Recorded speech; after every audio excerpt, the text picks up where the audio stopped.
You've spent years trusting certain meats, but what if they're quietly damaging your heart, joints, and memory after 60? Most seniors still say, it's just protein, but that belief could be the biggest trap. In this video, I'm ranking the 5 most common meats from worst to best, and your favorite might top the danger list. Like, subscribe, and tell me in the comments, if you had to cut one meat forever, what would it be? And now, it's time for the intro. 3, 2, 1.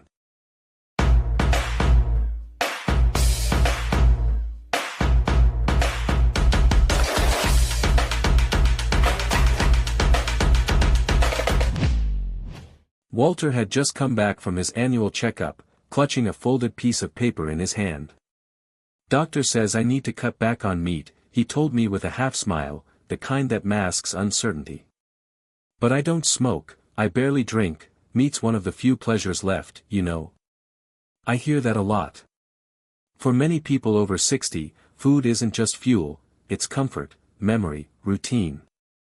And yet, I see the consequences every day: rising blood pressure, aching joints, bloated stomachs, restless nights. What many seniors don't realize is that not all meats are created equal, and the kind you eat can quietly shape the quality of your health in ways that pills and supplements can't undo. Now, I'm not here to demonize meat. I'm here to help you make better choices with the meat you do eat. You see, as we age, our bodies become more sensitive to the things we used to handle just fine, especially when it comes to saturated fat, sodium, and the hidden chemicals in processed meat products. What you could bounce back from at 40 might knock you off your feet at 70. That's not weakness. That's biology. So today, I want to guide you through a clear, no-nonsense ranking of 5 common types of meat, going from the worst offenders to the ones that can actually support your heart, brain, and mobility. These rankings aren't based on trends or fear tactics, they're built on real clinical experience and nutritional science. And because no two people are the same, I'll also walk you through how to spot each type at the store and suggest smart, easy swaps that won't leave you feeling deprived.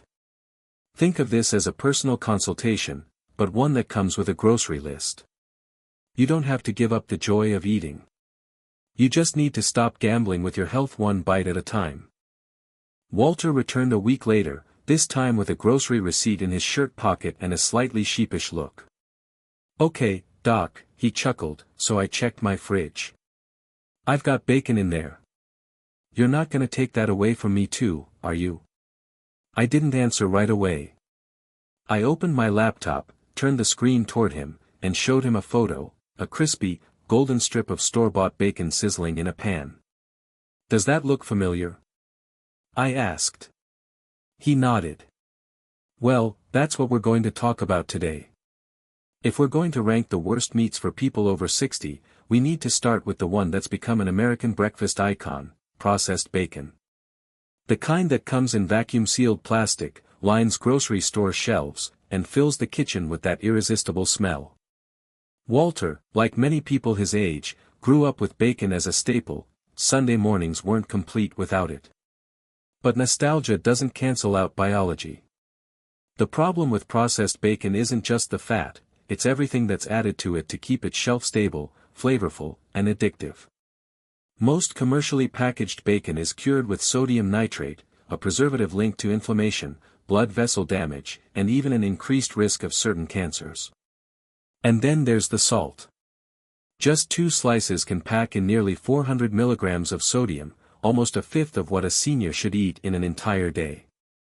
Add that to toast, eggs, and maybe a slice of cheese, and suddenly your breakfast is pushing your blood pressure through the roof before you've even finished your coffee. Walter blinked. "I always thought it was the eggs or butter making my heart race." I smiled gently. Sometimes it's the quietest things on the plate that cause the loudest problems later. And let's talk about fat, not just any fat, but saturated fat. As we age, our ability to metabolize saturated fat efficiently decreases. What used to be a minor indulgence now becomes a chronic contributor to arterial stiffness, joint inflammation, and sluggish digestion. For someone like Walter, who already had borderline hypertension, eating processed bacon regularly was like pouring gasoline on a slow-burning fire. Still, the issue isn't just what bacon is, but how often it sneaks into our lives. It's not just at breakfast anymore. Bacon's on burgers, wrapped around scallops, tucked into salads, even crumbled over soup. Food marketers have turned it into a lifestyle, not just an ingredient. And for seniors, that means a near constant exposure to preservatives and fats that their bodies are less equipped to handle. So what's the alternative? "I can't eat tofu for breakfast," Walter joked. And he's right, that's not what I'd suggest anyway. The goal isn't to replace bacon with something bland or joyless. It's to swap it for something your body will thank you for and your taste buds will still enjoy. Smoked turkey bacon made without nitrates is one option, leaner, less salty, and easier on digestion. Better yet, consider preparing your own oven-baked turkey slices with a touch of natural herbs like rosemary and smoked paprika. It may take an extra 10 minutes, but it removes the chemical load and still gives you that satisfying savory bite. Another idea? Roasted sweet potato slices with a pinch of sea salt and olive oil. It sounds simple, but I've had more than one patient swear they never missed bacon again after trying it. And for those who still want something crispy and comforting in the morning? A slice of whole grain toast topped with mashed avocado, a sprinkle of hemp seeds, and a dash of chili flakes can offer that same bite and satisfaction, without the sodium bomb. When I showed Walter a quick side-by-side comparison, store-bought bacon versus nitrate-free turkey versus roasted veggie slices, he didn't argue. "I didn't know I had choices," he said quietly. That, right there, is the shift I hope this video helps spark for more people. You do have choices. Aging well isn't about restriction, it's about learning which foods love you back. A few days after our bacon talk, Walter sent me a picture on his phone, a neatly plated breakfast, sliced sweet potatoes, 2 boiled eggs, and a small handful of spinach. Underneath, he'd typed, "Trying to make better choices. Not bad so far." I smiled reading it. Change, at any age, is no small thing. But the next time he came in, he had a different question. "Doc, what about beef? I mean, a burger now and then can't be that bad, right?" That's a common one. Beef, especially when it's processed, fried, or covered in sauces, isn't just an occasional indulgence for many seniors. For some, it's a routine comfort food. And while beef itself isn't inherently evil, the form and frequency in which it's consumed makes all the difference, especially after 60. Let me tell you about Louise. She's 65, lives in Kansas, and raised 3 sons on her own. She's strong, funny, and used to cook hearty meals for a growing household. One of her staples was smothered steak, thin cuts of beef fried in oil, then drenched in gravy from a jar. Fast forward 20 years, the kids are gone, but the habit stuck. She told me, "I don't eat that much meat anymore, but when I do, I want it to taste good." That makes sense. But what she didn't realize was how drastically her body's tolerance had shifted over time. When we age, our digestion slows down, and our body becomes more sensitive to heavy, greasy meals. Processed or overly sauced beef, like pre-marinated steak, meatloaf loaded with fillers, or restaurant burgers dripping with cheese and sauce, delivers more than just calories. It brings saturated fat, sodium, preservatives, and in many cases, added sugars, especially in commercial barbecue sauces and gravies. That combination becomes a recipe for blood sugar spikes, stiff joints, and post-meal fatigue. I asked Louise once how she felt an hour after one of her favorite beef dishes.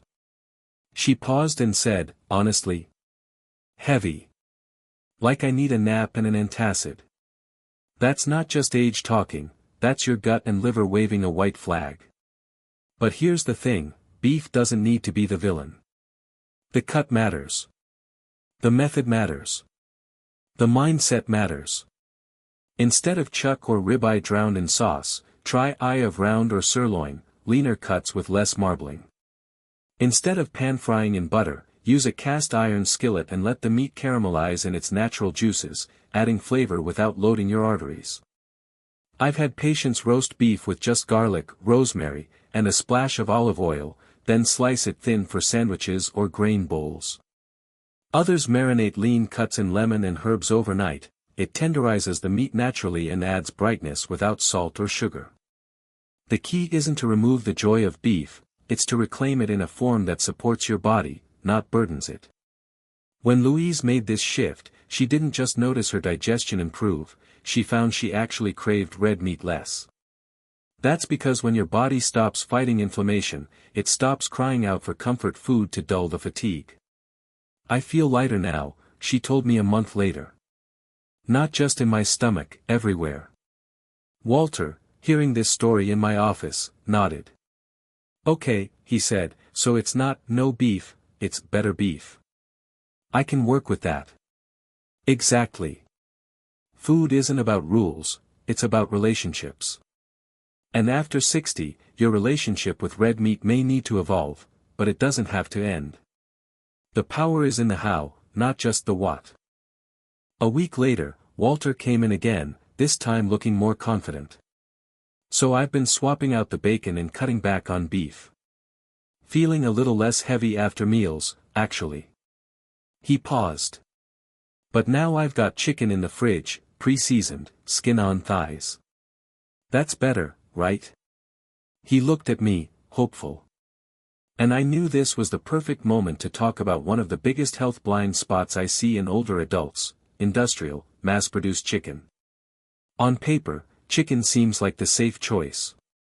It's white meat, low in fat, what could go wrong? The problem isn't the chicken itself. It's how it's raised, processed, and prepared.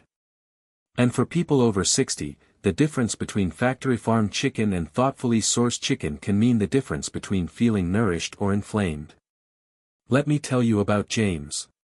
He's 69, lives just outside Nashville, and lost his wife 3 years ago. Since then, cooking for one became more of a chore than a joy. Like many seniors, he leaned on convenience foods to fill the gap. One of his favorites: pre-marinated chicken thighs, bought frozen in bulk. Pop them in the oven, and dinner's ready in 20 minutes. I thought I was eating better, he told me, because I wasn't frying anything anymore. But when James started complaining about constant bloating, brain fog, and skin rashes, we took a closer look at his diet, and it all pointed back to that chicken.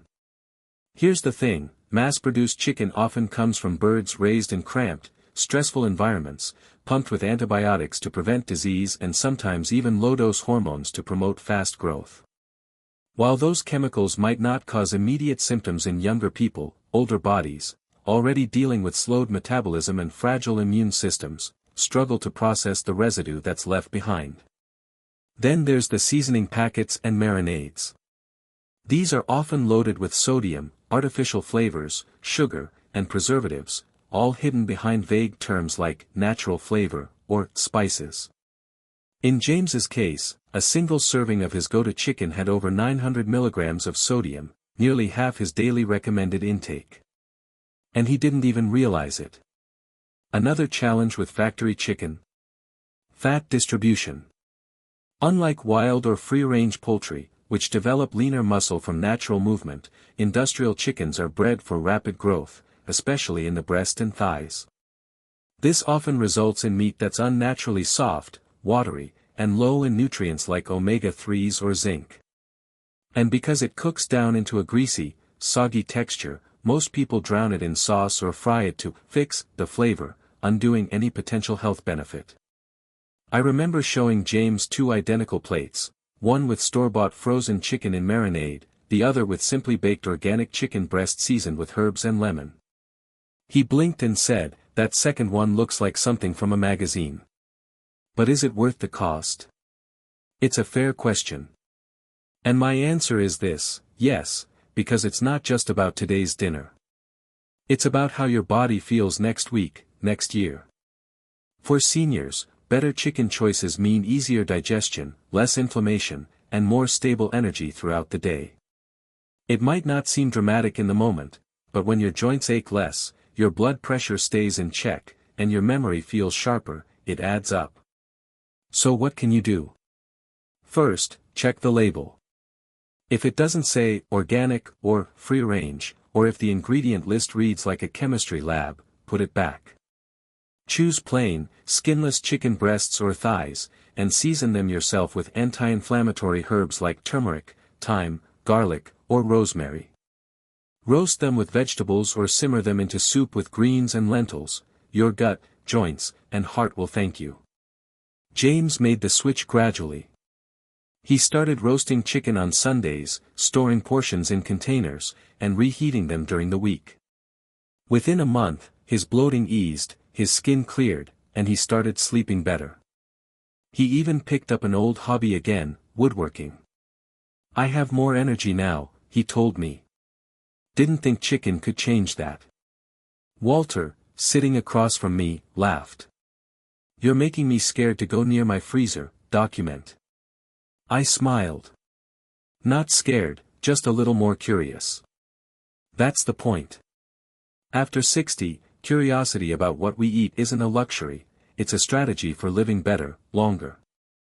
After talking through the risks of industrial chicken, Walter leaned back in his chair and asked, okay, so if I'm moving away from that, what's next? I still need something filling. Something with protein that doesn't taste like cardboard. That's when I brought up one of the most underrated, senior-friendly meats, lean turkey. Now, I know turkey often gets labeled a holiday meat, something people pull out once a year, smothered in gravy and cranberry sauce. But outside of Thanksgiving, lean turkey, especially the breast, is one of the most heart-smart, digestion-friendly proteins for people over 60. And I've seen it make a real difference in more than one life. Take Sandra, for instance. She's 66, retired from teaching kindergarten, and lives with mild anemia and a sensitive stomach. Red meat upset her digestion, and chicken, even the organic kind, still left her feeling bloated. She started looking for something lighter, but still satisfying. I didn't want soup every day, she told me. I wanted real food, chewy, hearty, warm on a plate. When Sandra switched to lean turkey breast, a few things happened. First, her stomach felt calmer. That's because turkey is naturally lower in fat than most red meats, and it digests more easily, especially when prepared simply, roasted, grilled, or sautéed with a little olive oil and herbs. Second, her energy improved. Lean turkey is a good source of iron and B vitamins, both of which support energy levels and brain function, two things that naturally decline with age. But it wasn't just the nutrition. It was the simplicity. Turkey breast slices could be stored, reheated, and even eaten cold in a sandwich with avocado or hummus. It didn't feel like health food, Sandra said. It felt like something I could actually look forward to eating. Now, there are some traps to watch out for. Deli-style turkey slices, even those labeled oven-roasted, are often packed with sodium and preservatives, which defeat the purpose. Always look for fresh, unseasoned turkey breast, and prepare it yourself when you can. A quick tip I often share: marinate slices overnight with lemon juice, garlic, and thyme. Roast it with carrots and zucchini, or serve with wild rice and greens. It's a meal your body can use without any post-meal regret. Walter raised an eyebrow. So turkey's not just for Thanksgiving, huh? I laughed. Nope. It might just be your new weekday hero. As we wrapped up, I reminded him, the goal isn't perfection, it's progress. If you've already cut back on the bad and found your way toward better, that's a win. And lean turkey, humble as it seems, can quietly support everything from your digestion to your focus, without the heaviness, the grease, or the hidden chemicals. It's proof that gentle choices can still be powerful ones. Walter was quiet for a moment, tapping his fingers on the armrest. So we've talked about beef, bacon, chicken, even turkey, he said thoughtfully. But I'm guessing there's one more. Something better than all of those? I nodded. There is. And it doesn't even walk on land. He smiled. Fish. Not just any fish, I said. Fatty fish. Salmon, mackerel, sardines, the kind of fish that actually feed your body in ways meat just can't. Let me tell you about Larry, 71, a retired auto mechanic from Michigan. He used to suffer from chronic joint pain, especially in the mornings. Getting out of bed felt like stepping onto broken glass. He tried stretching, pain relievers, even physical therapy. Nothing really lasted. One day during a routine visit, he mentioned, almost offhand, "I hate fish, doc. Always have. Tastes too fishy." I chuckled, "Then you've probably never had it cooked right." I encouraged him to try just 2 servings a week of baked salmon or grilled mackerel, seasoned with lemon, garlic, and herbs, not fried, not drowned in butter. We talked about why fatty fish are rich in omega-3 fatty acids, especially EPA and DHA, which help reduce inflammation, lower triglycerides, support brain function, and even improve mood. For someone like Larry, who was dealing with both joint pain and forgetfulness, this wasn't just a nutritional bonus, it was potential relief. A month later, he walked into my office, noticeably more agile. "I'm not saying I'm doing cartwheels," he joked, "but my knees aren't screaming at me anymore." He'd added grilled salmon to his dinner twice a week and even tried sardines on toast. "Still smells weird," he laughed, "but it works." And that's the thing, fatty fish may not be part of everyone's tradition, but it's one of the most powerful foods older adults can add to their weekly routine. Unlike processed meats, it doesn't clog arteries. Unlike red meat, it doesn't weigh down digestion. And unlike most poultry, it actively reduces systemic inflammation, something almost every person over 60 is silently battling. Walter looked a little skeptical. "I live in Missouri. Not a lot of fresh salmon swimming around here." Fair point.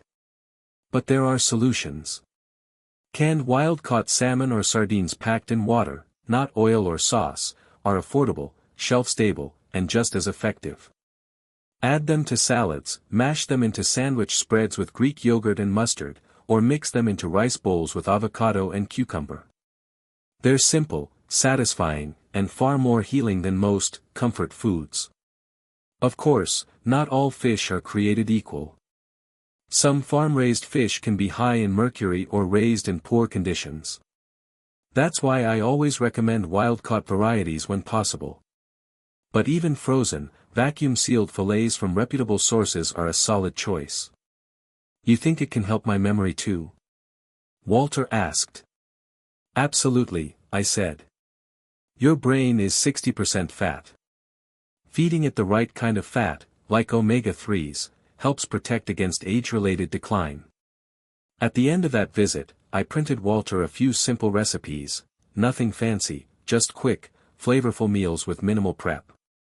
"You might still miss bacon," I said, "but your knees, heart, and mind won't." At the end of our session, Walter sat back with a thoughtful look. "You know, Doc," he said, "I never thought meat could be this complicated. Or this powerful." I nodded. "It's not about fear, it's about understanding. Once you see the patterns, you can make better choices without giving up the foods you love." Let's take a step back and look at the full ranking, because now that we've walked through all 5, it helps to see them side by side. Not all meat is bad. But not all meat is equal, either. And after 60, even subtle shifts in what you eat can make a very real difference. Here's the full ranking we've covered, from worst to best. Number 5, processed bacon, full of sodium, preservatives, and saturated fat. Highly inflammatory, especially harmful to blood pressure and arteries. Number 4, oversauced red meat, heavy on the stomach, often cooked with excessive oils and sugary marinades. Can contribute to cholesterol issues and fatigue. Number 3, factory farm chicken, mass-produced, high in antibiotics and sodium-laden marinades. Disrupts digestion and may trigger inflammation. Number 2, lean turkey breast, low fat, easy to digest, rich in B vitamins. Great replacement for heavier meats, but should be prepared fresh to avoid additives. Number 1, fatty fish, like salmon, mackerel, a powerhouse of omega-3s, anti-inflammatory, heart, and brain-friendly. Arguably the most healing meat source for seniors. Of course, this ranking isn't just about the type of meat, it's also about how often you eat it, how it's prepared, and how your body responds. That's why it's helpful to turn this knowledge into a simple checklist you can use at home. Here's a quick personal audit you can do today. In the past week, have I eaten any meat with a long ingredient list? Did I feel bloated, sluggish, or sleepy after a meat-heavy meal? Am I eating at least one serving of fatty fish each week? Do I have access to fresh or frozen lean turkey or wild-caught fish? When I eat meat, do I usually bake, roast, or grill it with simple ingredients? Am I relying on processed deli slices or frozen pre-marinated meats out of convenience? If you answered yes to 2 or more of the first 3 questions, it might be time for a reset. And if your answers to the last 3 were mostly no, don't worry, you're not behind. You're just more informed now, and that's a win. Walter took a copy of the checklist with him and stood up. You really changed how I look at dinner, he said. And lunch. And probably breakfast too. I smiled. That's the idea. You don't need to change everything overnight, just enough to feel the difference.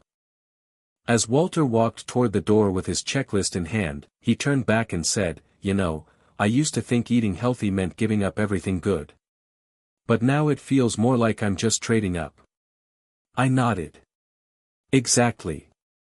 You're not losing joy, you're gaining control. That's what I hope you take from this video, too. This isn't about guilt or fear.